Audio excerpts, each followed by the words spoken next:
Yang kedua, dengan program pemerintah. Inilah masalahnya ini. Kalau saya nggak khawatirkan itu, yang saya khawatirkan ini setelah yang ditawarkan kita akan gratis makan, terus subsidi listrik, kemudian kuliah gratis, macam-macam gratis, itu yang saya khawatirkan gaji saya nggak ada berkurang lagi. Ya, karena semua sudah akan gratis katanya, ya.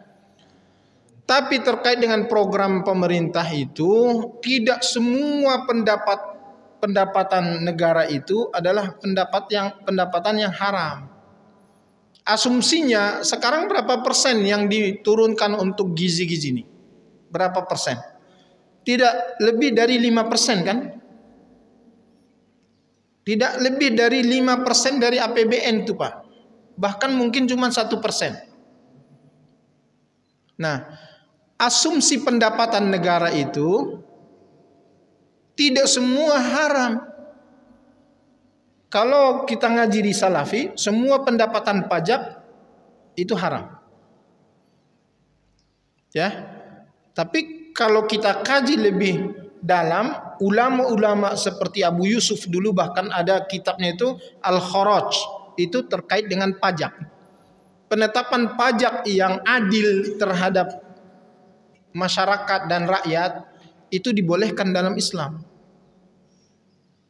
Ya. Nah, kita asumsikan pendapatan pajak ini sebagiannya halal, sebagiannya haram. Nah, sebagiannya halal, kemudian pendapatan negara yang lainnya banyak nggak? Yang halal banyak. Dari pendapatan BUMN-nya misalkan, dari jual tambang, jadi dari hasil pelayanan listrik. Ini jasa pemerintah kan? PLN milik pemerintah nggak? Kita bayar nggak? Bayar. Itu pendapatan negara. Halal nggak pendapatan itu? Pendapatan halal tuh. Nah, beda nih. Kalau dalam hal yang terkait dengan zat, ini air minum. Bapak masukkan setitik noda saja yang haram di dalam air minum ini, kemudian dia bercampur kan? Maka meskipun hanya satu titik dan air minum ini satu botol ini dihukumi haram. Kalau itu terkait dengan zat konsumsi.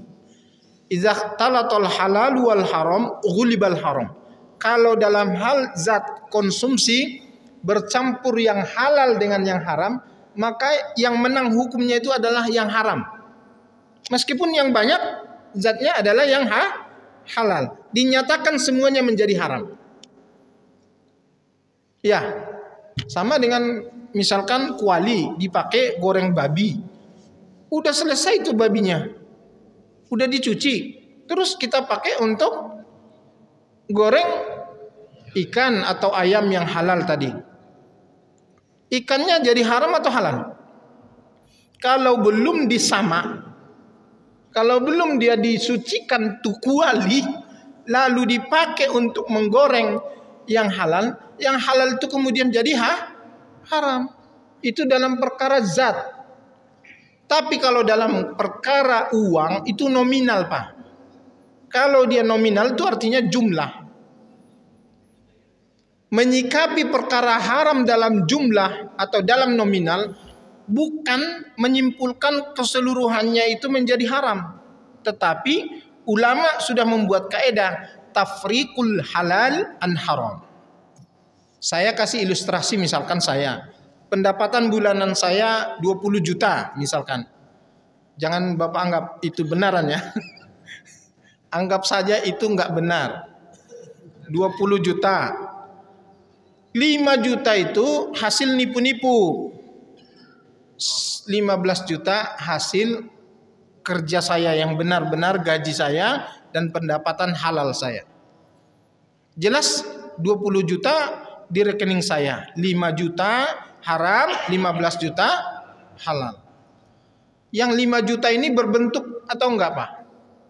Berwarna atau enggak? Uang yang 5 juta itu bisa enggak kita telusuri? Yang ini haram nih, ada tulisannya haram gitu, ada enggak? Hah? Enggak ada kan? Enggak ada. Jadi nggak usah Bapak repot cari yang 5 juta nih yang haram tuh yang mana gitu, nggak usah. Karena semuanya bentuknya sama. Tapi kan kita sudah tahu nih nominal yang haram 5 juta. Menyikapinya gimana? Keluarkan 5 juta, 15 juta bawa untuk ke rumah, makan kita, makan anak keluarga kita, yang 5 juta pakai untuk nambal-nambal jalan yang nggak pernah beres oleh wali kota tuh. Yang janji-janjinya saja itu memperbaiki jalan dan lain sebagainya. Pakai yang uang haram itu untuk. Jelas nggak Pak? Sama dengan pemerintah tadi itu.